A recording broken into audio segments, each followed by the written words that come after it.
ఉన్నా లేకపోయినా ఆ గ్రామాల్ని ఆ ప్రాంతాల్ని పార్టీ కోసం అహర్నిశలు కష్టపడేటువంటి ప్రధానమైనటువంటి లీడర్లందరినీ కూడా రావాల్సిందిగా కోరినాం.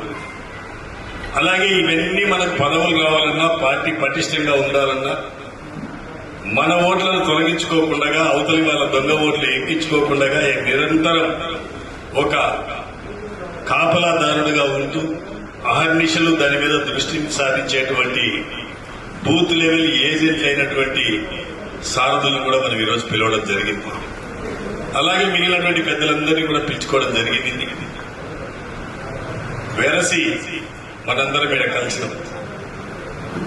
ఈరోజు ప్రధానంగా 5 సంవత్సరాలు వారి యొక్క బాధ్యతలు నిర్వర్తించి వారు ప్రజలకు సేవలు అందించినందుకు సర్పంచులందరినీ అభినందిస్తూ, రాబోయే రోజుల్లో మేము మాజీలం అనేటువంటి భావన లేకుండా, పదవి ఉన్నా లేకపోయినా వైఎస్ఆర్ కాంగ్రెస్ పార్టీని బలోపేతం చేసుకుంటూ ఆ బలోపేతం చేసుకోవడం ద్వారా జగన్మోహన్ రెడ్డి గారిని రెండో పర్యాయం ముఖ్యమంత్రిని చేసుకుని, తద్వారా మీకు మాకు మనందరికీ గౌరవాన్ని పెంపొందించుకుని గౌరవాన్ని పొందేది ఒకటే కాకుండా, కోట్ల మంది ఈరోజు ప్రజలు జగన్మోహన్ రెడ్డి గారి నాయకత్వాన్ని కోరుకుంటున్నారు. కాబట్టి కోట్ల మంది ప్రజలకు వైఎస్ జగన్మోహన్ రెడ్డి గారి యొక్క సారథ్యమే అండ. కాబట్టి ఆ ప్రజల యొక్క ఆకాంక్షలను కూడా మనం కాపాడేదానికోసం, ప్రజలకు మేలు చెప్పేదానికోసం, రాష్ట్రానికి మేలు చేసేదానికోసం ముఖ్యమంత్రిగా జగన్మోహన్ రెడ్డి గారిని చేసుకునే దాంట్లో మీరు మాజీలనే భావన లేకుండా ప్రతి ఒక్కరూ, మీరు మిగిలిన నాయకులందరూ కూడా కలిసికట్టుగా కృషి చేసి ముందుకు వెళ్లాలా అని చెప్పేసి పార్టీని బలోపేతం చేయాలని ఆ సర్పంచుల గౌరవ ఈరోజు సన్మానం పొందుతున్నటువంటి ఆ సర్పంచ్ సోదరులకు తెలుపుతూ, అలాగే మీరందరూ కూడా, మీరు మేము మనందరం కూడా లక్ష్యం ఒకటే మంది.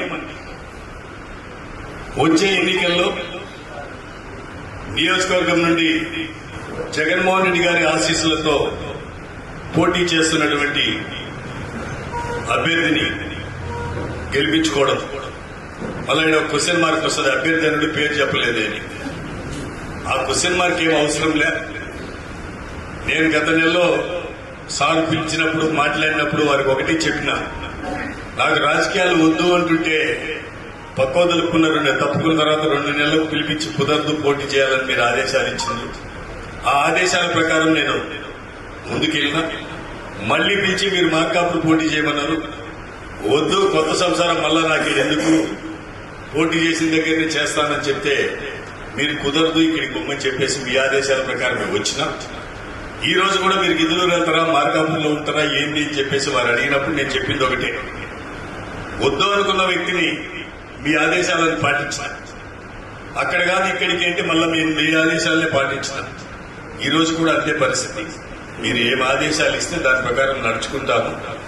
మీరు అక్కడ లేదు, ఇక్కడ లేదు, ఎక్కడ లేదు, పార్టీకి సేవ చేయమని చెప్తే కూడా చేసేదానికి నేను సిద్ధంగా ఉన్నాను అని చెప్పేసి కూడా వారి దృష్టిలో పెట్టడం జరిగింది. కేవలం నాకు సీట్ ఇస్తేనే ఇయ్యకపోతేననే సబ్జెక్ట్ ఉండకూడదు. ఇది పెద్ద వ్యవస్థ. రాష్ట్రం మొత్తాన్ని గమనించుకోవాల్సిన బాధ్యత ఆయనకుంటది. ఎక్కడ ఏంటి అనేది చూసుకోవాల్సిన పరిస్థితి ఆయనకుంటది. కాబట్టి వారికి ఫ్రీ హ్యాండ్ ఇవ్వాల్సిందే. అదే నేను పాటించాను. మీరు అనొచ్చు, ఏంది ఎట్లా మాట్లాడుతున్నావు అని. నేను రాజకీయ నాయకుడిని కాదు, మీలో ఒకరినే. అందరి సమాజం యొక్క శ్రేయస్సు కోరుకునే వ్యక్తిని. నాకు పదవి వస్తేనే ఇది పెద్ద గొప్ప, లేకపోతే కాదు అనే భావనలు ఉండే వ్యక్తిని కాదు. కాబట్టి ధైర్యంగా అదే మాట చెప్పడం జరిగింది. అలాగే మీ అందరినీ కోరేది ఏమంటే, జగన్మోహన్ రెడ్డి గారి ఆశీస్సులతో ఎవరు పోటీ చేస్తే వాళ్ళని మీరు గెలిపించుకోకపోతే జగన్మోహన్ రెడ్డి ముఖ్యమంత్రి కాలేడు. అది ప్రతి ఒక్కరు గమనించుకోవాలి. ప్రతి ఒక్కరు మనసులో అది ఉండాలి. ఎవరినైనా పంపించినాడు వాళ్ళని పోటీలో గెలిపియాలనేటువంటి భావన ప్రతి ఒక్కరిలో కలగాలి. అది కలగకపోతే కష్టం.